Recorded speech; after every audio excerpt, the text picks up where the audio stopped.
Hello నమస్తే welcome to reality check హోంమంత్రి అమిత్ షా కొన్ని ఇంట్రెస్టింగ్ కామెంట్స్ చేశారు ఆంధ్రప్రదేశ్లో పొత్తులకు సంబంధించిన అంశంపైన.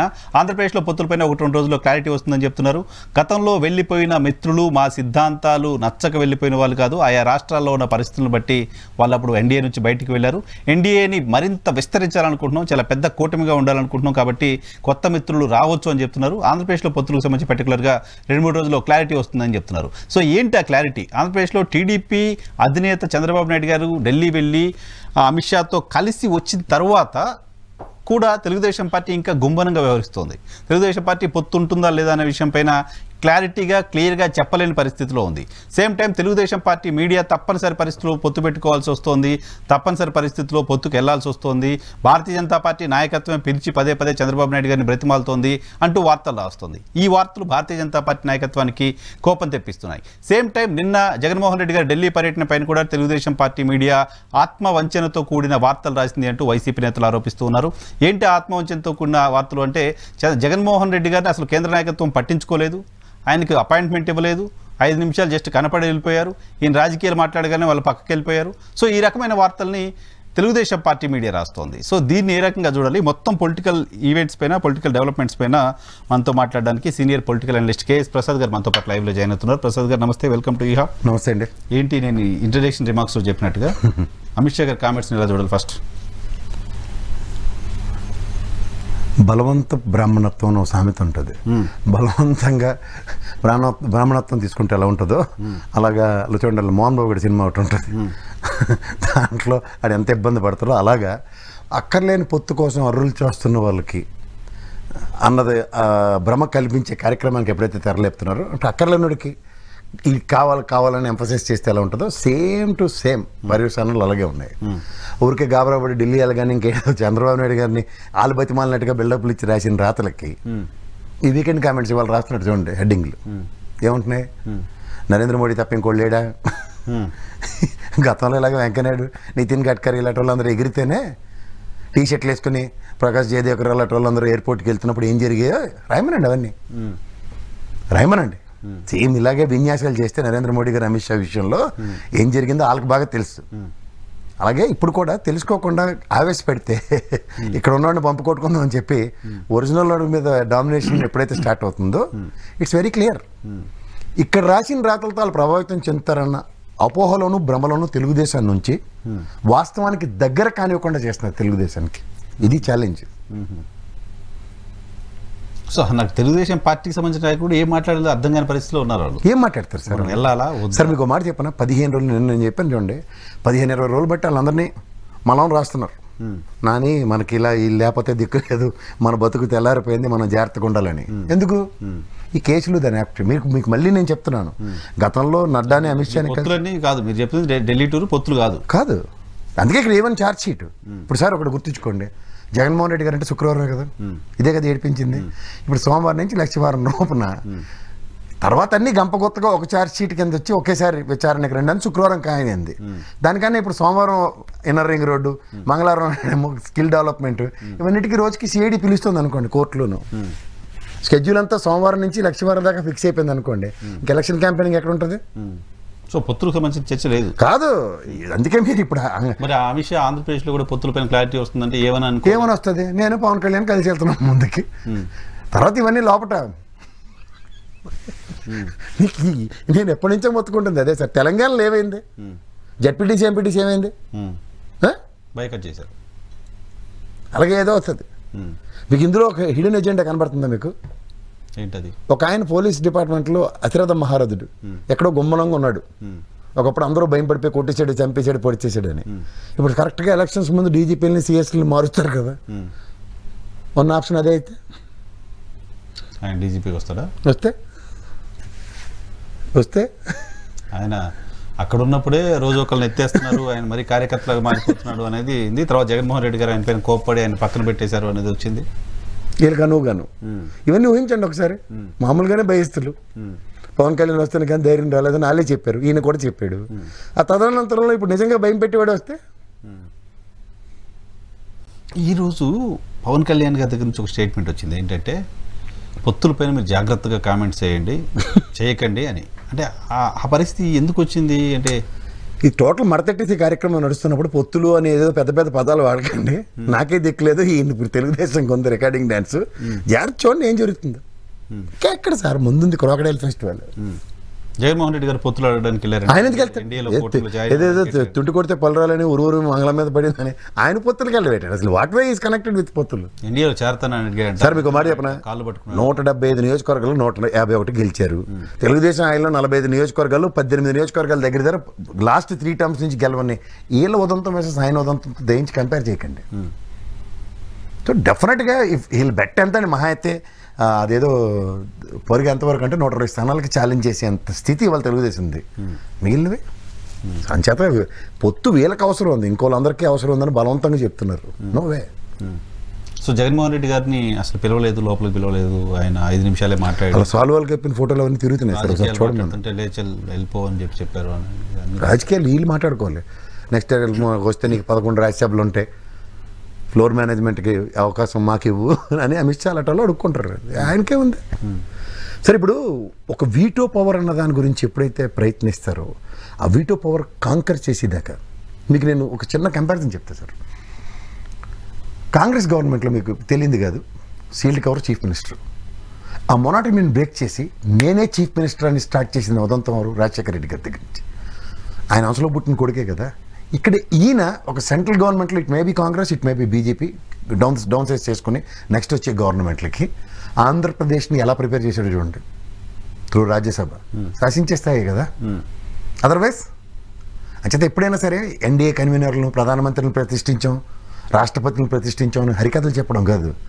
రాష్ట్రం తరఫున మనకి రిప్రజెంటేషన్ స్ట్రాంగ్గా ఉండడానికి ఏం చేసాం అన్నది సమాధానం. అది చేయలేపారు కదా. సో ఈ ఆఫ్కోర్స్ సుజనా చౌదరి, సీఎం రమేష్ ఎవడున్నారు, ఎక్కడున్నారు? 72 మంది పైచీలకన్నా రాజ్యసభలకు పంపించిన తెలుగుదేశంలో పనికొచ్చిన కనబడుతున్నాడు. టీడీపీ ఎవరినైనా రాజ్యసభ పంపించిందంటే తర్వాత పార్టీ మారుతారు వాళ్ళు. వాడు సభకు నమస్కారం ఇలా వెళ్తాడు. అది ఎందుకో మరి అది సంప్రదాయం కంటిన్యూ అవుతుంది. చాలా మంది మారారు. సాంప్రదాయం ఏంటి సార్? అక్కడ ఒక్కటే గుర్తుంచుకోండి, లోపు బయట ఉంటుంది. ఎవరు లెక్కలు అడివే. ఇప్పుడు నేను పార్లమెంట్ దీంట్లో ఒక స్టేట్మెంట్స్ ఉన్నాయి చూడండి. గల్లాజీదేవి గారు మోర్ దెన్ 25% కార్పొరేట్ సెక్టర్స్ నుంచి ఉన్న వాళ్ళు రిప్రజెంటేషన్స్ ఉంటున్నారు రాజ్యసభలో. ఎస్. సో ఎప్పుడైతే మీరు కార్పొరేట్ సెక్టర్స్ నుంచి ఎప్పుడైతే రిప్రజెంటేషన్స్ ఇచ్చుకుంటూ వస్తారో ఆబ్వియస్గా ఏముంటుంది, వాళ్ళకి సర్వైవల్ ఫర్ ద ఫిట్టెస్ట్ ఉంటుంది. ఇవాళ ఏదో బ్యాంకుల నుంచి ఏముండదు, వాళ్ళ పర్సనల్ ఇంట్రెస్ట్ వాళ్ళ కంపెనీ. ఇప్పుడు బ్యాంకుల నుంచి లోన్లు ఎత్తేస్తారు. 1000 కోట్ల ప్రొఫైల్ అండి ఎంపీ. ఇప్పుడైనా గుర్తుంచుకోండి, రాజ్యసభ అయినా దీనిదైనా 10,000 కోట్లు వాళ్ళ టెన్యూర్లో, either banks or anything. So ఈ 10,000 కోట్ల ప్రొఫైల్ని జస్టిఫై చేసుకోవాలంటే అందులో సొంతం లేకుండా ఏముండదు కదా. ఒక నిజమైన నిలకడైన రాజకీయాలు చేసేవాళ్ళు ఎంతమంది వెళ్తున్నారు రాజ్యసభలకు కానీ పార్లమెంట్లకు కానీ? ఇలా వేల మీద లెక్కట్టచ్చు, వేల మీద కూడా లెక్కట్టలేదు. సో ఇప్పుడు ఏంటి, జగన్మోహన్ రెడ్డి గారు ఎందుకు పోయినట్టు, ఎందుకు వాళ్ళని కలవనట్టు? ఏముంది సార్, గతంలో చంద్రబాబు నాయుడు గారు 29 సార్లు వెళ్ళారు. కాదు ఈయన కలవలేదంట కదా అసలు రాజకీయాలు మాట్లాడుతుంటే. ఎవరిని? జగన్మోహన్ రెడ్డి గారిని. ఎవరిని కలవలేదు? మోడీ గారిని కలిసినప్పుడు 5 నిమిషాలు టైం ఇచ్చారంట. మరి ఇంకేం నరేంద్ర మోడీ అనుకుంటారా? పార్లమెంట్ సెక్షన్స్ నడుస్తున్నాయి సార్. పార్లమెంట్ సెక్షన్స్ ఒక పక్కన నడుస్తూ, బడ్జెట్ డిస్కషన్స్ నడుస్తూ, నెక్స్ట్ ఎలక్షన్స్ ప్రిపరేషన్లో రేరెస్ట్ ఫెనామినా ఒక ప్రధానమంత్రి ఒక చీఫ్ మినిస్టర్కి గంటన్నర సేపు మాట్లాడారు అనేది వార్త, 35 నిమిషాలు ఆయనతో కూర్చున్నారు అనేది వార్త ఓ సెక్షన్ ఆఫ్ మీడియాలో వచ్చింది. ఇంకో సెక్షన్ ఆఫ్ మీడియాలో వచ్చిన వార్త 5 నిమిషాలే పిలిచి జస్ట్ ఆయన రాజకీయాలు 2 నిమిషాలు టైం ఇచ్చిన చాలా ఎక్కువ. వీళ్ళకి వెళ్ళి ఆవేశాలు చదవడానికి ఉండదు కదా. నేను హైటెక్ సిటీ కట్టాను, నేను సైబరాబాద్ నిర్మాణ రూపకర్త, మీరు చెప్పిన అంత ఇంట్రడక్షన్లు ఉండవు కదా.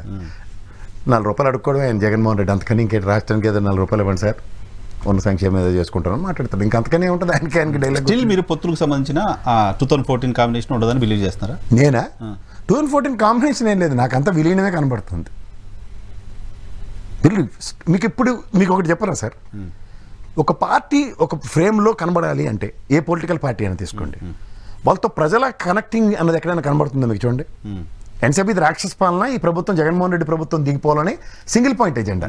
ఇందులో ప్రజలేరి ప్రజాస్వామ్య ఎబ్రివేషన్ ఏంటి సార్? ప్రజల చేత, ప్రజల వల్ల, ప్రజల కొరకు. ఇందులో ప్రజలు ఎక్కడైనా కనబడుతున్నారు మీకు అపోజిషన్ పార్టీల తరఫున?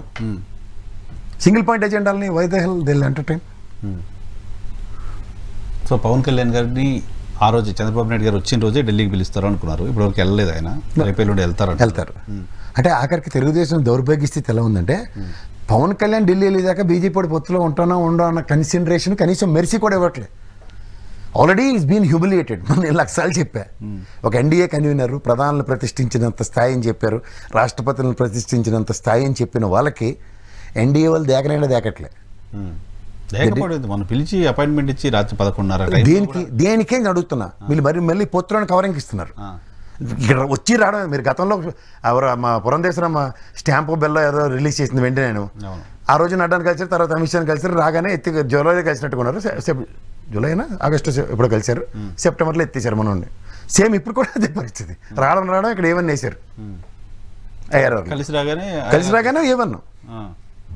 ఓకే, మీరు గమనిస్తారా? ఇవి క్రానికల్ ఆర్డర్లో గమనించండి మీరు. సో ఎప్పుడైతే ఒక నెత్తికి చుట్టుకుంటుందో, సో ఏమని చేస్తున్నారని తెలిసి వెళ్ళి కలిసి వచ్చారనుకుంటారా? ఏమన్నా కాదు, ఇప్పుడు నేను ఇందాక నుంచి చెప్తుంది అదే sir. From Monday to Thursday if is been continuously need to be in presence of court or CID ఎంక్వైరీకి వెళ్ళాల్సి వస్తుంది అనుకోండి, ఎలక్షన్ ఏం చేస్తారు? అంతే కదా, ఎలక్షన్ ఏం చేసుకోవడానికి అంత టైము లేదు కదా.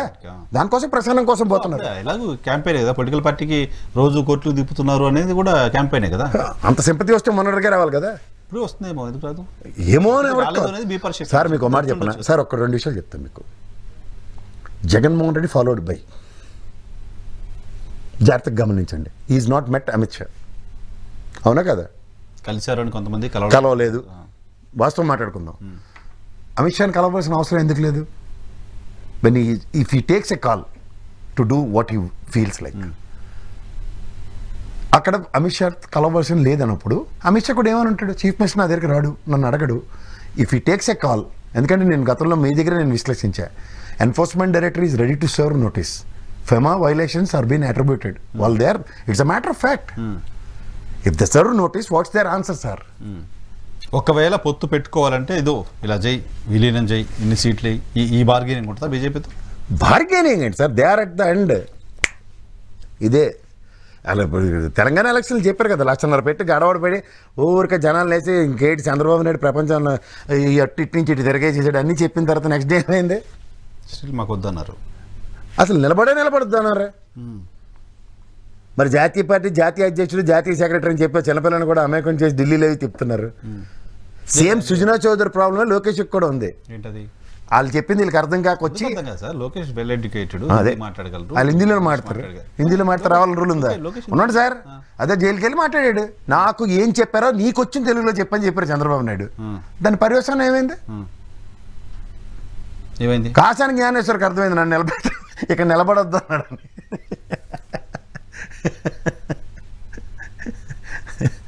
సార్ వాళ్ళు ముగిసిపోయిన అధ్యాయం సార్. రేపటి నుంచి నారా లోకేష్ గారి పాదయాత్ర ఉంది, శంఖారావం, శంఖాలు, ఇంకా మిగిలిన వాళ్ళ దగ్గర దండుకునే కార్యక్రమం అంటారు దాన్ని.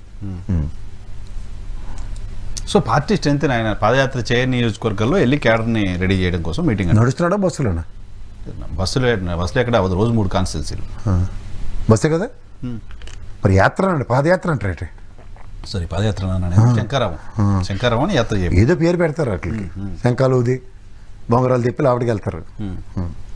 సో ఎలక్షన్ మూడ్లోకి తెలుగుదేశం పార్టీ వెళ్ళడం కోసం స్టార్ట్ చేస్తున్న యాత్రగా చూడరాలేరు, లేకపోతే ఆ యాత్ర వెనక బిహైండ్ ద రీజన్ ఇంకేమైనా రీజన్ ఉండొచ్చా? చంద్రబాబు నాయుడు గారు తిరిగిన రోజులు లోకేష్ గారు బయటకు రాలా, ఇప్పుడు లోకేష్ గారు మళ్ళీ రాకదలరా ఉందా? 40 days రాకదలరా ఫస్ట్ చెప్పిన ఒక హరికథ ఏంటి మనకి? 25 చోట్ల 5-6 చోట్ల పవన్ కళ్యాణ్ పార్టిసిపేట్ చేస్తారు. ఇప్పుడు దాకా పార్టిసిపేట్ చేసాడే చేయలేదు, అది కూడా 25 అవ్వాలి. అది కూడా ఇప్పుడు in the absence of Chandrababu Naidu ఈయన బయటకు వస్తారు. మీరు ఆ స్ట్రాటజీ 3 చూడండి. ఈయన ఉన్నప్పుడు ఆయన ఉండడు, ఆయన ఉన్నప్పుడు ఈయన ఉండడు, వీళ్ళు ముగ్గురు ఒకరు ఉన్నప్పుడు ఒకరు ఉండరు. ఒక్క కంక్లూజన్ సభ తప్ప అన్నీ అయిపోయింది చెప్పి మళ్ళీ యాత్రలేటే. కామన్ మినిమం ప్రోగ్రామ్కి డిజైన్ ప్రోగ్రామ్కి ఎప్పుడు డివేట్ అవుతూనే ఉంది. అంటే దాని అర్థం ఏంటి? మీరు ఇక్కడ క్లియర్ ఫస్ట్ క్లూజ్ మీకు పవన్ కళ్యాణ్ గారి దగ్గర నుంచి వస్తాయి sir. What is going to take place అన్న దగ్గర వాళ్ళ కార్యకర్తలను సంయమనం పాటించమని, పొత్తులు నాది, దట్స్ నాట్ యువర్ బిజినెస్ అని మాట్లాడుతున్న దగ్గర the route map what is been emphasize to. So ఈరోజు రిలీజ్ చేసిన లేఖ కూడా దాంట్లో భాగమే. పవన్ కళ్యాణ్ గారు అంత క్లియర్ పాలిటిక్స్ చేస్తున్నారు అని పవన్ కళ్యాణ్ గారి అభిమానులు no it's not clear politics sir, clear task ని జస్టిఫై చేస్తున్నాడు. ఎవర్ ఇట్ ఈస్ సార్, ఆయనకు what is been given by BJP. ఇది మీకు ఇప్పటికి కూడా మీకు మర్మం అర్థం అవట్లేదా? గ్లాస్ టైన్ పార్టీ పట్టుకుని నానా ఇబ్బందులు పడుతుండే ఆయన. ఆయనకి ఏంటంటే ఇది ఎందుకు వచ్చింది బాధరా బాబు, నేనెందుకు దూరేని మధ్యలో అన్న దాంట్లో ఉంది. మీకు ఇక్కడ మీకు ఎయిర్ క్లియర్ అవట్లేదు చూడండి. All of sudden without Pawan Kalyan Delhi ఈయన వెళ్తాడు. తర్వాత పవన్ కళ్యాణ్ వస్తాను కానీ పొత్తులు డిసైడ్ అవ్వమని ఒక కలరింగ్ ఇస్తారు. ఆయన ఢిల్లీ నుంచి వచ్చిన తర్వాత కలిసారా సార్ పవన్ కళ్యాణ్ గారు? కలుస్తారన్నారు కానీ కలిసినట్లేరా? కలిసారా? I don't think so. Out of the my ball. సో ఇక్కడ మీకు ఏం జరుగుతుందంటే it's very clear. Chandrababu Naidu గారి కేసులు చుట్టూ తిరుగుతున్న రాజకీయాన్ని వీళ్ళు పొత్తులు వేరే పార్టీల అవసరం వీళ్ళకి కాదు, వాళ్ళకేదో వీళ్ళ అవసరం అన్నట్టు పిక్చరైజ్ చేసి నటిస్తున్నారు. ఎందుకు అంత క్లియర్గా మీరు చూడలేకపోతున్నారు పవన్ కళ్యాణ్ గారు? నాకు ఎవరో చెక్కులు ఇస్తే కూడా నాకు ఈ చెక్కులు వద్దు అని రిటర్న్ చేశారంట. ఏది మళ్ళీ వాళ్ళు కమిటీ చేశారు కదా, టికెట్లు ఇప్పుడే కమిటీ చేశారు చూడండి. టికెట్లు చెక్కులు ఇస్తే వద్దు అని వెనక్కి ఇచ్చేసారు. అవన్నీ కమిటీ అది ఆదర్శంగా ఎందుకు కనపట్లేదు సార్ మీకు? మీకు అదే ఇప్పుడు మళ్ళీ కూర్చొని కమిటీ వేసుకున్నారు. ఏమొచ్చింది? మీకు లిస్ట్ పంపించండి చూడండి ఆ కమిటీ మెంబర్లు. నా సేన కోసం నా వంతు కార్యక్రమం కమిటీ సభ్యుల వివరాలు అంటే ఏంటి? చందాలదా? అదే ఏదైతే చెక్లు వెనక్కిస్తారు ఇవన్నీ చెప్పిన దగ్గర ఇతర రాష్ట్రాల్లో కూడా అంటే ఇదేంటి డొనేషన్ తీసుకోవడానికా? Whatever you name it. Jayaprakash Narayan అనేటువంటి టెక్నికల్కి డబ్బులు తీసుకున్నాడు అన్ని కథలు చెప్పి. ఈ లేటు అతీతులే ఓన్లీ ప్రవచనాలు చెప్పడానికి ఉపయోగపడతారు వీళ్ళందరూ. సరే ఇవన్నీ ఏంటంటే this are all part and parcels of the political game అండి. అందులో వాళ్ళు ఏం చేసినా బిల్డప్లు కవరింగ్లు తప్ప వాస్తవానికి దూరంగా ఏముండరు. వాస్తవానికి చాలా దగ్గరగానే ఉండి అంత డబ్బులు చుట్టే షో నడుస్తుంటుంది. ఎంతకైనా ఊరికే మనం ఏదో అది అనుకుని ఇది అనుకుని మనం గాబరపడమే మిగులుతుంది కానీ బట్ ఓవరాల్గా ది గూమర్ దాని చుట్టూ పరిభ్రమిస్తుంటారు. దేని చుట్టూ? కేసుల చుట్టూ. కేసు ఒకళ్ళు, ఇంకోళ్ళు డబ్బుల చుట్టూ. ఎవరు డబ్బుల చుట్టూ? చిన్నపిల్లాడు. చిన్నపిల్లాడు అంటే మీకు తెలిసిలేండి సార్, ఎందుకు మళ్ళీ కాంట మంగళగిరి పార్టీ ఆఫీస్ పక్కన ఆయన పేరు మీద పార్క్ ఒకటి ఉంటుంది, వెళ్ళి చూసుకుని రండి. జగన్మోహన్ రెడ్డి వైసీపీ నాయకుల అరాచకాలకు వ్యతిరేకంగా తెలుగుదేశం పార్టీ జాతీయ ప్రధాన కార్యదర్శి నారా లోకేష్ గారు పూరించిన నాదమే శంఖారావం. రానున్న 40-50 రోజుల్లో 120 అసెంబ్లీ నియోజకవర్గాల్లో నారా లోకేష్ గారు పాదయాత్ర చేయబోతున్నారు. రండి కదిలి రండి, కలిసి రండి, సైకో జగన్ పాలనకు చరమగీతం పాడదాం. మొన్న ఫస్ట్ డిజైన్ ప్రోగ్రామ్ 111. 120 కదా? కాదా? 120 కదా? 111, 113 ఫస్ట్ ఇది పాదయాత్ర. ఇప్పుడు 120 అంటే ఎన్ని నియోజకవర్గాలు?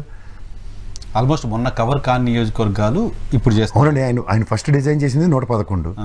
విజయనగరం, వైజాగ్, శ్రీకాకుళం తప్ప మిగిలినవన్నీ కంప్లీట్ అయ్యాయి. అక్కడ 120 నియోజకవర్గాలు ఉన్నాయా? అవి కానీ అంతే సార్. 30 తీసేస్తే 111లో 30 తీసేస్తే 70 ఎన్నో తిరిగారు ఆయన. ఇప్పుడు రిమైనింగ్ 120 చేస్తున్నారంట. అంటే ఫస్ట్ ఇది కంప్లీట్ చేయలేదని అర్థం కదా? అంతే, చేయలేదు. ఆపారుగా మధ్యలో, అది వైజాగ్లో ఆపారుగా. కానీ అదంతా ఎక్కడైతే ఆపారో అక్కడి నుంచి కంటిన్యూ చేసుకుని వెళ్ళారు కదా? లేదు, ఆ చేసింకుంటే రాజమండ్రి దగ్గర ఎక్కడ ఆపారు. అక్కడ నుంచి విజయనగరం జిల్లా స్టార్టింగ్లోకి వెళ్ళిపోయి అక్కడ ఆపేసి అక్కడ మీ సభ పెట్టారు. అసలు శ్రీకాకుళం అసలు టచ్ చేయలేదు, విజయనగరం అసలు టచ్ చేయలేదు. అంటే ఆ ప్రాస్పెక్ట్లో మిగిలిన 2 జిల్లాలే కదా? 2 జిల్లాలు, వైజాగ్ కూడా లోపలికి వెళ్ళాలి. పోనీ వాట్ ఎవర్, పోనీ 3 జిల్లాలు వేద్దాం. 120 నియోజకవర్గాలు ఎక్కడి నుంచి వస్తున్నాయి? 136 నియోజకవర్గాలు అయ్యి 136 ఉన్నాయి అక్కడ.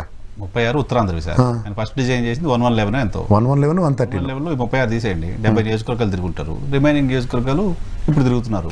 కొంచెం ఒకటి అటు ఇటుగా ఉన్నాయేమో. సర్లే తిరగలేండి. సో ఈయన యాత్ర మళ్ళీ అక్కడికి వెళ్ళి ఏముండదు.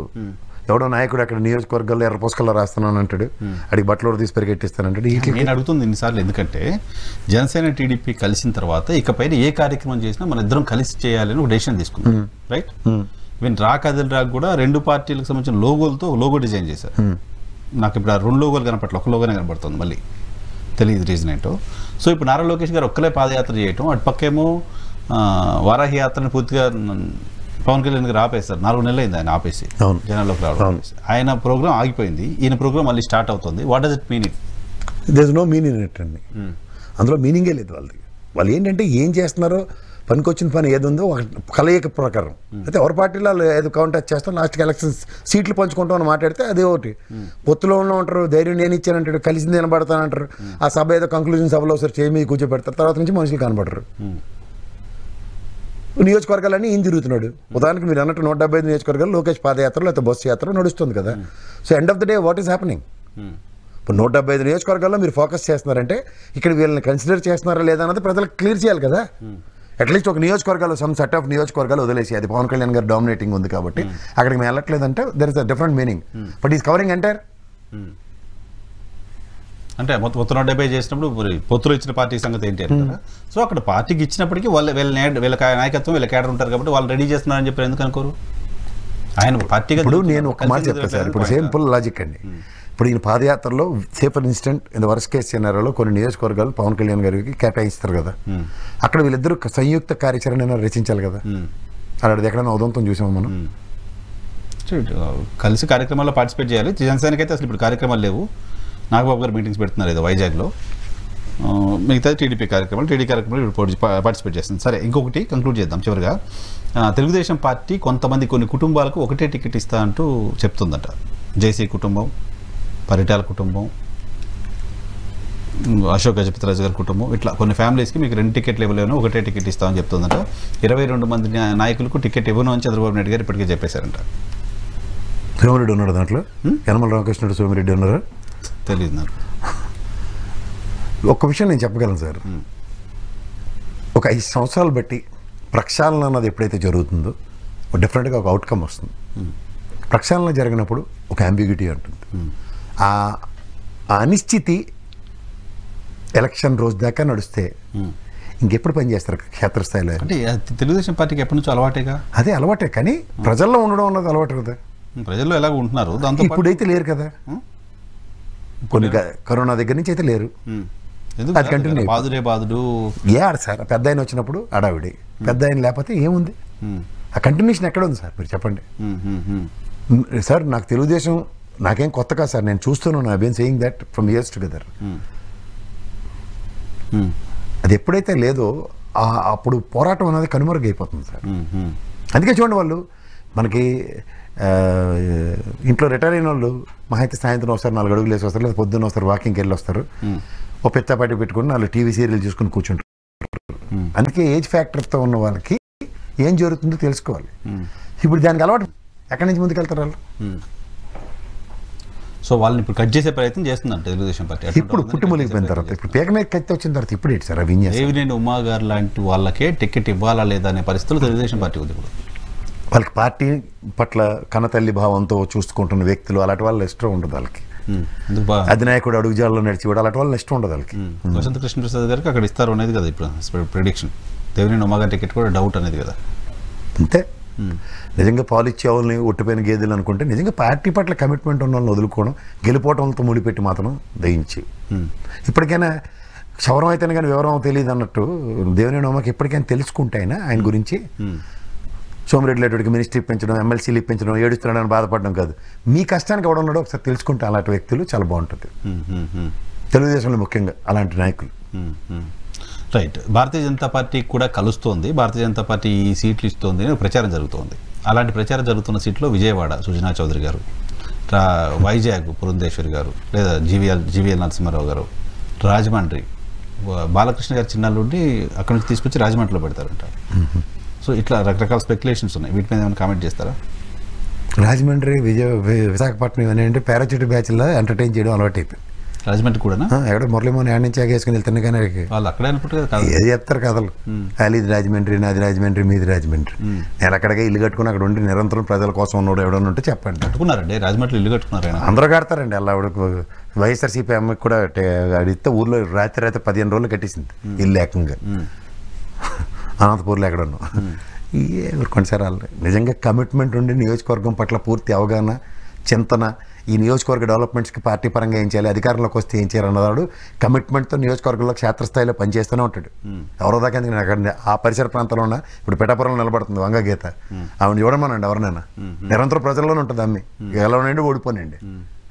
అలాంటి వాళ్ళు నమ్ముకుంటారు ఎవరన్నా నియోజకవర్గాల్లో. ఎందుకు ఓడికొట్టుకున్నారా, ఎందుకు గెలిపించుకున్నారో, నియోజకవర్గ సమస్యలు ఈసారి నేను చేస్తుందా చేయదా అలా ఆలోచిస్తారు ఎవరన్నా. ఎవరండి వీళ్ళు ఎక్కడ ఉండి ఆ బుచ్చే చౌదరి గారు లాంటి ఆయన అనుభవాన్ని రాజమండ్రి పరిసర ప్రాంతాల్లో ఎవరు ఏంటి, అది ఎవరికి ఇచ్చారు పార్లమెంట్, ఏం చేస్తున్నారు? బుచ్చే చౌదరి గారి టికెట్ కూడా డౌట్ అంటున్నారు. అదే చెప్తున్నాను, ఇంకెవరు కావాలి వాళ్ళకి? మళ్ళీ ఊరికే ప్రవచనాలు చెప్తారు, పాలు ఇచ్చి అవును వదులుకున్నాం, ఒట్టిపోయిన గేదెలు కట్టుకున్నాం అని. ఏంది అదే? ఎవరి గురించి ఆలోచిస్తున్నారు? ఎవరు వాళ్ళు? ఎప్పటి నుంచి ఉన్న వాళ్ళు ఏం చేస్తున్నారు? ఎన్నిసార్లు గెలిచి చూపించారు నీకు? నీ పరుగులో ఉన్నదానికి మినిస్టర్ అది ఇవ్వకుండా కూర్చోబెడుతున్నావు కదా ఇన్నాళ్ళు బట్టి. అయినా సరే నియోజకవర్గాలు గెలుచుకుంటూ వస్తున్నారు కదా. దేవినేని ఉమర్ నువ్వు మనశ్శాంతికి ఉండనిచ్చేవాడు 72% పోలవరం కట్టడానికి మొత్తం కుర్చేసి కూర్చున్నాడు అక్కడ. ఇప్పుడేమో ఓడిపోయాడని చెప్పి ఇదే చేస్తే ఆయనే చెప్తున్నాడు, నేను అక్కడ పోలవరం చేసుకుని కూర్చుంటే ఇక్కడ ఇసుక అంతా వసంత కృష్ణ ప్రసాద్ తోడేశారు అని చెప్తున్నాడు ఆయన. సో ఆయన ఇప్పుడు మళ్ళీ తీసుకురావడానికి ఆయన వ్యతిరేకిస్తున్నారు. విజయవాడ నుంచి సుజనా చౌదరి గారు పోటీ చేస్తారని ప్రచారం. ఎవరికో ఉపయోగం అండి, జీవితంలో కౌన్సిలర్ గెలవను పట్టుకొచ్చి వాళ్ళు ఎడ్డిమోలోకలు కాబట్టి ఇచ్చుకుంటారు, లేకపోతే తెలుగుదేశం ఈ చెక్క భజన బ్యాచ్ కాబట్టి ఆయన పరిరక్షించుకుంటే వాళ్ళ కర్మ, ఎవడ బాధ్యత. గుడ్ లైజన్ ఉంది, తెలుగుదేశం పార్టీ గుడ్ లైజన్ ఉంది, భారతీయ జనతా పార్టీతో లైజన్ ఉంది, కాబట్టి he may get the ticket. తెచ్చుకోమనండి, ఎవరికి కావాలి, ఎవరికో ఉపయోగం. ఆ చిన్నీకి అప్పుడు జ్ఞానోదయం అయితే నీ కడుపు కూడా కొట్టారు చూడు, అంటే నిలువెత్త మనిషి నీ అన్నాను ఉంచుకుంటుగా ఆయనకి కడుపు కొట్టి నీకు కడుపు కొట్టి ఏం బాగుంటారో చూసుకోమనండి, అంతకన్నా ఇంకేం లేదు. వాళ్ళ రాజకీయ ఊరుకోండి సార్, నవ్వుతారండి. కుటుంబాలను చీల్చి కుటుంబానికి రెండెత్తాం. పరిటాల రవి గారు మాత్రం జీవితాంతం బతికున్నంతకాలం పార్టీకి పెద్ద దిక్కు కావాలి. ఇప్పుడేమో శ్రీరామ్ పనికి వచ్చినాడు, బొడ్డోడెళ్ళి మాత్రం చెప్పేస్తాడు శ్రీరామ్కి టికెట్ అని. ఏది ఇద్దరికి టికెట్లు అనౌన్స్ చేశారు పదయాత్రలో. మరి దేనికి, మరి దేనికి? తర్వాత ఇక్కడ మన డోన్లో కూడా సుబ్బారెడ్డి అని ఒక అతన్ని చంద్రబాబు నాయుడు గారు ఆ ఊరు వెళ్ళి బుగ్గన నీ పైన సుబ్బారెడ్డిని దించుతున్నాను, ఇక్కడ సుబ్బారెడ్డి అనుకుంటా ఇప్పుడు ఆయన దింపుతున్నాడు. ఇప్పుడు కోట్ల విజయ భాస్కర్ రెడ్డి గారిని తీసుకొస్తున్నారు. అరవడు స్టార్ట్ అక్కడ ఆయన దగ్గర రూపాయి లేదు, బోరుమని ఏడుపు, ఉన్న అప్పులే తీర్చుకోలేక చేస్తున్నాను ఆయన పెద్ద ఆయన. అక్కడ ఆ చుట్టుపక్కల మళ్ళీ కే కృష్ణమూర్తి ఇలాంటి వాళ్ళు కనపడరు, వాళ్ళు కనపడట్లేదులేండి. వాళ్ళకు కూడా ఒకటే టికెట్ అంట, వాళ్ళు కూడా పోయిన సార్ రెండు టికెట్లు తీసుకుని కంటెస్ట్ చేసినట్టు. సరే వాళ్ళకు కూడా ఒకటే టికెట్ అంటున్నారు. ఒకటి కాకపోతే పావు ఇవ్వమన్నాడు సార్, ఇస్తారు మిగిలిన పావు మాకు లొకేషన్ నిలబడమన్నాడు అన్ని దగ్గర. 2.5 సంవత్సరాలకు రిజైన్ చేయాలంటారు. ఏది చెప్తారు సార్ వాళ్ళు. సరే ఒకటి గుర్తుంచుకోండి, ఈ తగడం క్యాండిడేట్ నియోజకవర్గాల్లో 175 నియోజకవర్గాలు ఈరోజు లిస్టుతో ఎప్పటి నుంచి ఎలక్షన్ వార్లో ఉండాలి వాళ్ళు, 6 నెలల ముందు నుంచి. మీరు తెలుగుదేశం పార్టీని కూటమిని అంత అండర్ ఎస్టిమేట్ చేస్తున్నారు ప్రసాద్ గారు. అండ్ ఇప్పుడు సార్ ఒకటి, ఇవాళ మీకు సచిన్ టెండూల్కర్ ఇప్పటికీ లివింగ్ గాడ్ అతను క్రికెట్లో. ఇప్పుడు ఇండియన్ క్యాప్టెన్ ఇస్తే ధోనిని మళ్ళీ వికెట్ కీపర్ చేశారు అనుకోండి, ధోనియే క్యాప్టెన్. వాళ్ళ సామర్థ్యం దాన్ని ఎలా కంపేర్ చేస్తారు చెప్తున్నాను అండి. వాళ్ళ సామర్థ్యం, వరల్డ్ కప్లు గెలిచిన ధోని గారు, వరల్డ్ కప్లు సాధించేదాకా రిటైర్ అవ్వని సచిన్ టెండూల్కర్, పోరాట పట్టిమ నిజంగా చెప్పడానికి మోటివేషన్స్కి చాలా బాగుంటాయి. అలాంటి వాళ్ళని ఏం చేయాలంటే ఇండియన్ కోచ్లు చేసి వాళ్ళతో ప్రేరణ కలిగించాలి. ఇంకా వాళ్ళనే పేడలు కట్టి మ్యాచ్లు ఆడమంటే వాళ్ళు కొడుకు వచ్చాడు కదా, ఎక్కడ సచిన్ కొడుకు వచ్చాడు కదా. అవునండి, ఏం సాధించగలే అలాగండి. సచిన్ కొడుకు వచ్చాడు, కొడుకు వచ్చాడు కదా. అదే చెప్తా, సచిన్ కొడుకు ఏం చేస్తున్నాడు, ప్రయత్నం చేస్తున్నాడు. ప్రయత్నం అన్నాళ్ళు 70 వాళ్ళ ఆయన అయితే 15 ఏటి నుంచి ప్రయత్నానికి సఫలీకృతాడు. నేను అదే చెప్తున్నాను sir. When you mark a person with his ability అన్న దగ్గర కంపారిజన్ మీరు ఎవరితో ఇస్తున్నారు, సచిన్ టెండూల్కర్ కొడుకు అని ఇస్తున్నారు. But if you allow him, Rohan Gavaskar ఉన్నాడు, గవాస్కర్ ఎవరు బోదర్డ్ బికాజ్ ఆ లెగసీతో అతను ఆడించలేదు. అలాగే కపిల్ దేవ్ అలాంటి వాళ్ళ పిల్లలు కానీ లేదా ఎవరైనా. ఇప్పుడు ఏ ఏరాల్లో ఎవరు తదనంతరం ప్లేయర్స్ ఉన్నారు చెప్పండి. అది క్రికెట్ సార్, కానీ రాజకీయానికి మీకు అదే చెప్తాను. 130 సంవత్సరాల చరిత్ర ఉన్న కాంగ్రెస్ పార్టీ స్టిల్ ఈ దేశంలో ఉంది. 42 సంవత్సరాల తెలుగుదేశం. మీరు ఇందులో ఒకటి గమనించండి సార్, మళ్ళీ మీకు చెప్తున్నా. పరిటాల రవీంద్ర గారు చనిపోయిన తర్వాత వాళ్ళ కొడుకు ఆ స్థాయికి వచ్చేదాకా అక్కడ ఇంకో నాయకుని తయారు చేసుకోలేపారు. You please understand this point. ఆవిడ పోటీ చేస్తారు సార్. మీకు మళ్ళీ సార్ ఇంటమ్మి పోరాటం చేయడం, ఆవిడ నిలబడడం కాదు సార్, ఒక క్యాండిడేట్ రీప్లేస్మెంట్ గురించి చెప్తున్నాను. You are replacing an MLA, not the stature of a person. మీకు అర్థమవుతుంది సార్, నియోజకవర్గం మీద ఆయనకున్నంత పట్టు.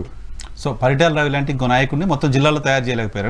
ఇప్పుడు మరి పరిశ్రమ అంటారు కదా, మీరు ఎక్కడైనా మీరు యు నేమ్ ఎనీ కాన్స్టిట్యున్సీ. ఇవాళ అశోక్ గజపతి రాజు గారు ఆయన కూడా రాజకీయ సన్యాసం చేస్తున్నాను అంటున్నాడు. బికాస్ ఒక ఎక్స్పైరీ ప్రోడక్ట్ని ఒక దగ్గర కన్నా టెస్ట్ చేయలేమన్నది స్వగతం అవుతున్న కొంతమంది వ్యక్తులు. కానీ అక్కడ నెక్స్ట్ ఇన్ లీడర్స్ని ఎవరిని తయారు చేసామంటున్నాను. ఐదర్ అశోక్ గజపతిరాజు గారి పరంగా కానీ లేదంటే తెలుగుదేశం పార్టీ పరంగానే అంత టాల్ లీడర్స్ని తయారు చేసుకోగలిగారు. రాజకీయాల్లో ఆ రోజుకి ఆ రోజు తయారవుతారా, టైం వచ్చినప్పుడు తయారవుతారా? నా పాయింట్ ఏంటంటే, నేను ఈ ప్రశ్న మిమ్మల్ని ఎందుకు తక్కువ ఎస్టిమేట్ చేస్తున్నారు జనసేన టీడీపీ అని అడుగుతున్నానంటే, ఆజ్ తక్ లేటెస్ట్ సర్వేలో 19 స్థానాల్లో తెలుగుదేశం పార్టీ జనసేన కూటమి 17 స్థానాల్లో తెలుగుదేశం జనసేన కూటమి గెలవబోతోంది అని ఒక సర్వే రిపోర్ట్ వచ్చింది. చాలా బాగా వచ్చింది సార్, ఫ్యాంటాస్టిక్. మీకు ఇంకొకటి చెప్తా, ఆ సర్వే రిపోర్ట్ చూసిన తర్వాత ఆంధ్రప్రదేశ్లో ప్రజలు జనసేన టీడీపీ చూస్తున్నారని మీకు ఎందుకు అనిపించట్లేదు? గతంలో వైఎస్ఆర్ కాంగ్రెస్ పార్టీ గెలుస్తుందని చెప్పిన సర్వేల్లో అవి బట్టి చూసి సర్వేలు చెప్పి మీకు ఇంకోటి చెప్తున్నా, 2 విషయాలు. ఒకటి టైమ్స్ సర్వే అండ్ మీరు చెప్పిన సి ఓటరా అదే ఇండియా టుడే సి ఓటర్, ఆజ్ తక్ సి ఓటర్, ఆజ్ తక్ సి ఓటర్, సి ఓటర్ను ఈ రెండు ఇచ్చేశారు. కానీ దీనికన్నా ముందు ఎంతమంది ఇచ్చారు చెప్పనా? ఇండియా టీవీ, సిఎన్ఎక్స్, వైఎస్ఆర్సీపీకి ఇచ్చినవి, టైమ్స్ నౌ, ఈటీజీ, లోక్పోల్, అలాగే political critic, Janmat poll, Deccan, Times Now, Navbharat, ఎలసెన్స్, First Step Solutions, India Analytics, Poll Strategy Group, Parthadas, Times Now, India Today and Republic TV కూడా నేను ఇచ్చింది. పోనీ రాంగే, రోజుకోటి వస్తాయి సార్. దీనికన్నా ముందు జగన్మోహన్ రెడ్డి ఒక 50 ఏళ్ళకి ఒక వాలంటీర్ని పెట్టారు, ఆయన ఒప్పుకున్నాడు కదా. ఆ 50 ఏళ్ళు 3 ఆపట్టి ఎవ్రీడే స్టాటిస్టిక్స్ ఉండవా సార్? ఇడు చాలా చికాకు పడుతుండే సార్ మన మీద. నెక్స్ట్ లెవెల్కి ఎస్కలేషన్ ఉంటుందా ఉంటుందా? జన్మభూమి కమిటీ లాగా ఓడిపోయిన తర్వాత మేమే ఏళ్ళ వాళ్ళని ఓడిపోయిన చేతులు దులుపుకోలేడు కదా. When something is taking place versus what is not happening అన్న దగ్గర ఇప్పుడు నిజంగా మీరు ఈ సర్వేలు రెండు తెలుగుదేశంకి ఫేవర్ అంటున్నారు. ఇందులో తెలుగుదేశం, జనసేన ఎన్నిట్లో కలిసి పోటీ చేసినాయి, ఎన్నిట్లో ఇండివిజువల్గా పోటీ చేసినాయి, ఎవరెవరు ఎక్కడ ఎలా ఉన్నది ఏమైనా డిసైడ్ అయ్యి ఉంది ఎప్పటికీ? అది అంత టెక్నికల్గా పోయి ఈ సీట్ ఆ సీట్ అని కదా, మూడ్ ఆఫ్ ద స్టేట్. అదే సార్, నేను mood of the state towards కూటమి జనసేన అని. ఇప్పుడు మొన్న సిద్ధం సభ అయిన తర్వాత సెంట్రల్ ఇంటెలిజెన్స్ ఒక స్టాటిస్టిక్స్ తీసుకుని వెళ్ళింది ఇక్కడ నుంచి. అలాగే 7,000 శాంపుల్ ఒక్కొక్క నియోజకవర్గం మీద జగన్మోహన్ రెడ్డి పర్సనల్గా చేయించుకుంది. ఈ రెండింటి అవుట్కమ్లో ఇన్ బిట్వీన్ 112 to 135 దాకా సెంట్రల్ ఇంటెలిజెన్స్ ఉంది. 112 to 120 మధ్యలో జగన్మోహన్ రెడ్డి ఉన్నాడు. ఎవరు చెప్పారు మీకు? సెంట్రల్ ఇంటెలిజెన్స్ చెప్పారా? జగన్మోహన్ రెడ్డి చెప్పారా? ఎట్లా తెలుసు మీకు? నాకు ఫోన్లు వచ్చాయి. ఎందుకు నమ్మాలి? జాతీయ స్థాయిలో ఒక ప్రముఖ ఛానల్ ఓపెన్ గా సర్వే ఇస్తేనేమో దాన్ని నమ్మొద్దా? నేను నమ్మవద్దని చెప్పట్లేదు సార్. ఇప్పుడు నేను అంటుంది ఏంటంటే అలాంగ్ విత్ దిస్ ఇవి కూడా ఉంటున్నాయి. ఇప్పుడు మీకు నేను అంటుంది అదే సార్, ఒక్కొక్కడు ఒక్కొక్క సర్వే తీసుకుని వస్తున్నాం. సిద్ధం సభలు 2 అయిన తర్వాతే ఈ సర్వే వచ్చింది మనకి. సిద్ధం సభ అయిన వెంటనే సంగతి చెప్తున్నా. సిద్ధం సభ తర్వాత కూడా ఈ పరిణామాలు ఈ ఓటర్ సార్ ఏ సర్వేకి ఆ సర్వే పరంగా చూడండి సార్. దీన్ని కాంట్రడిక్ట్ చేస్తే రేపు ఇంకో సర్వే వస్తుంది, దాంట్లో మళ్ళీ అది ఉంటుంది. ఈ అవుట్కమ్ కాదు కదా. ఇప్పుడు తెలంగాణలో కూడా ఇన్ని సర్వేలు ఎంత నేనే చేయించిన సర్వేలు ఉన్నాయి, కొన్ని నేను గ్రౌండ్ లెవెల్ మాట్లాడిన ఉన్నాయి, నేను లాస్ట్ మూమెంట్లో చెప్పిన సర్వే ఉన్నాయి, అని డిఫర్ అవ్వలే. మీరు చెప్పింది కూడా రాంగ్ అయింది. రాంగ్ అయింది కాదంటలేదు నేను. వీళ్ళు చెప్పిన ఇప్పుడు నేను మీరు రిలీజ్ చేసిన సర్వే రాజస్థాన్, మధ్యప్రదేశ్కి మొన్న జనరల్ ఎలక్షన్స్లో ఏమి ఇచ్చారు కనుక్కోండి. I measurable failed. సి ఓటర్ది కొంత అక్యురసీ మిస్ అయింది కొన్ని సందర్భాల్లో, no doubt, agree. Recent past Rajasthan, Madhya Pradesh, Chhattisgarh ఇవన్నీ జరిగిన ఎలక్షన్స్లో వాళ్ళు ఇచ్చింది మెజరబుల్ ఫెయిల్యూర్. చూసుకోండి సర్వే. సో సార్ ఒకటి చెప్తున్నాను, ఒక ర్యాండమ్ శాంప్లింగ్తో జరుగుతాయి సర్వేలు ఇవి. అది సర్వేలుగా జరుగుతున్నాయి. నేను జస్ట్ కోట్ చేస్తున్నాను ఎందుకంటే అది మూడ్ని రిఫ్లెక్ట్ చేస్తున్నట్టు అనిపించట్లేదా మీకు? ఆబ్వియస్గా సార్ ప్రభుత్వ వ్యతిరేకత లేదని నేను ఇప్పటిదాకా చెప్పట్లేదు. ఖచ్చితంగా వ్యతిరేకత. ఈవెన్ కాన్స్టెంట్ గా వైసీపీ గెలుస్తుందని చెప్తూ వస్తున్న టైమ్స్ నౌ సర్వే కూడా వేరీ అవుతుంది. గతంలో 24 నుంచి 25 ఎంపీలు గెలుస్తుంది వైసీపీ అని చెప్తూ వస్తూ ఇప్పుడు 17-18కి వచ్చింది ఆ సర్వే కూడా. నేను అదే చెప్తున్నాను సార్, గ్రౌండ్ లెవెల్లో డే టు డే పరిణామాలు మారుతూ ఉంటాయి. ఈ ఎలక్షన్ ఇంజనీరింగ్ లాస్ట్ 10-15 డేస్లో డిఫరెంట్ వైబ్రేషన్స్తో ఉంటుంది. అర్థమవుతుందా? ఇది మూడ్స్ని బట్టి తీసుకెళ్తూ ఉంటారు. ఇప్పుడు ఒకటి సర్వే చేస్తూ ఉంటాడు సార్, వాడికి ఒక సర్టన్ పర్సంటేజ్ ఆఫ్ శాంపిల్స్ ఎక్కువగా తెలుగుదేశమే దొరికాయి అనుకోండి, వాడు ఇచ్చే సర్వే తెలుగుదేశం ఫేవర్ ఉంటుంది. అంటే అన్ని కాన్సెన్స్లో అట్లా దొరకాలని లేదుగా సార్. ఇప్పుడు మీకు ప్రతి దగ్గర అంది కూర్చొని చేసిన వాళ్ళు కాదు, కొంతమంది ఒక ర్యాండమ్ శాంపుల్స్తో ఏజెన్సీలకి ఇచ్చి ఆడ ఇక్కడి నుంచి ఎత్తుకొచ్చినవి, కొన్ని అక్కడి నుంచి ఎత్తుకొచ్చిన వాళ్ళు ఐవి వెంకటేశ్వరరావు తీసుకొచ్చి మీరు అందరూ మనమే గెలిచేస్తున్నామని చెప్పినట్టే ఉంటాయి. వీటిని నమ్ముకొని ఎప్పుడైనా ఎవడైనా ఎలక్షన్కి వెళ్తే నిజంగా గ్రౌండ్ లెవెల్లో బ్యాట్లు ఏం చేస్తారన్న దాని మీద ఎవడైనా సర్వేలు చేస్తే తెలుస్తుంది సార్. 90% ఇవాళ ఉన్న అంబిగ్యూటీ ఏంటి? తెలుగుదేశమా, జనసేన, నాకు వస్తుందా వాడికి వస్తుందా అని వాళ్ళలోనే క్లారిటీ లేని నియోజకవర్గాలు చాలా ఉన్నాయి. వాళ్ళ దగ్గర మూడంతా మారిపోయి ప్రజలు డిసైడ్ అయిపోయారు జనసేనకి వేద్దాం లేదంటే తెలుగుదేశంకి వేద్దాం అన్న దాంట్లోంచి వైఎస్ఆర్సీపీకి ఎగ్నెస్ట్ అని డెసిషన్ ఫ్యాక్టర్స్ వచ్చిందంటే నేనైతే నమ్మలేను కూడా. ఇప్పుడు అఫీషియల్గా ఈ పార్టీలు పొత్తులు బీజేపీ అన్నది కనుక తెలుగుదేశంకి ఎలా అయితే వచ్చే కాన్సిక్వెన్సెస్, రిప్రికేషన్స్ చాలా డిఫరెంట్గా ఉంటాయి. గ్రాస్ రూట్ లెవెల్లో ఎవరికి నెగిటివ్గా ఉంటాయి? ఖచ్చితంగా తెలుగుదేశంగా నెగిటివ్ ఉంటుంది. అందుకే భయపడుతుంది భవిష్యత్ తెలుగుదేశం. ఇప్పుడు ఆబ్వియస్గా కదా సార్, ఇప్పుడు తెలుగుదేశం అనేది కాన్సెప్ట్ పక్క దీన్ని పొత్తు అన్నది కాదు. 10 సంవత్సరాలు మన రాష్ట్రానికి జరిగిన వివక్ష ప్రజలకు తెలియదా? ఏమో పెట్టుకుని పోతారు వీళ్ళని ప్రజలు ఆలోచిస్తారు కదా. అంటే మళ్ళీ ఇంకో 10 ఏళ్ళు మన సంపూర్తి అనక అన్న కాన్సెప్ట్ వచ్చింది అనుకోండి, అది నెగిటివ్ అవుతుందా ప్లస్ అవుతుందా? సరే తెలియని వాళ్ళ ప్రజలు 10 ఏళ్ళు నిరంతరం చూస్తున్నారు కదా సార్. ఒక కాంగ్రెస్ పార్టీని కానీ ఒక బీజేపీ పార్టీ పరంగా ఆలోచిస్తే విభజించి ఆడు గమ్మున పోయాడు. విభజించిన తర్వాత టార్చర్ పెట్టుకుంటూ ఉన్నాడు, మనకెందుకు ఈ అప్లికేషన్ అనుకోరు?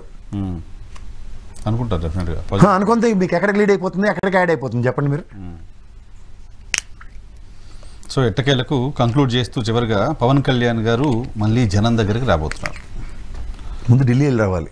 14 నుంచి 17వ తేదీ వరకు పర్యటన ఉంటుంది. ఎక్కడ? ఉభయ గోదావరి జిల్లాలో. మళ్ళీ తొలి రోజు భీమవరం, తర్వాత మూడోసారి Amalapuram, Kakinada, Rajahmundry. Official press note. అవునండి, 3వ భీమవరం అంటున్నాను. పోటీ చేస్తారా మళ్ళీ అక్కడ? 3వ భీమవరం వెళ్తున్నాడు ఆయన ఆ లెక్కలో. తొలి దశలో ఓన్లీ కార్యకర్తలతో మీటింగ్స్ ఉంటాయంట, 2వ దశలో స్థానిక కమిటీలతో మీటింగ్ ఉంటాయంట, 3వ దశలో ఎన్నికల ప్రచారం చేపడతారంట. సో అది కథ. అప్పుడు క్లారిటీ వచ్చేస్తుంది. సో ఓకే సార్, అయితే right sir, thank you very much Prasad గారు మా కోసం సమయం కేటాయించినందుకు. చూద్దాం, రేపటి నుంచి నారా లోకేష్ గారి యాత్ర ప్రారంభం కాబోతుంది. పవన్ కళ్యాణ్ గారు 14 నుంచి జనం దగ్గరికి వెళ్ళిపోతున్నారు.